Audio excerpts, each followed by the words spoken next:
రాజైన దావీదు మందస్సు ఎదుట తన కిరీటాన్ని తీశాడు, రాజ వస్త్రాల పక్కన పెట్టాడు.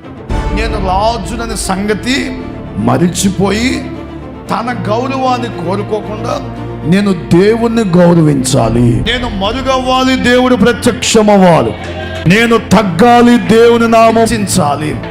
ఈరోజు దేవుని మందిరానికి వస్తున్న వారు ఎలా రావాలి? విఐపి సీటు కోరుకోకూడదు, ఒక పోస్టు కోరుకోకూడదు, సంఘ పెద్దగా ఉండాలి, ఒక పోస్టు కోరుకోవాలి, కుర్చీ కావాలి, సాల్వ కావాలి, దండ వేయాలి, నా పేరు పదే పదే పలకాలి, ఉచ్చరించాలి అని కోరుకోకూడదు.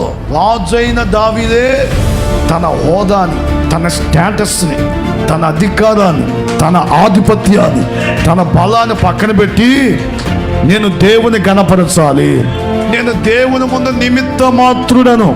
చెప్పులు విడిచి మందిరంలోనికి ఎలాగొస్తున్నావో మన కులాన్ని బయట విడిచి మందిరానికి రావాలి.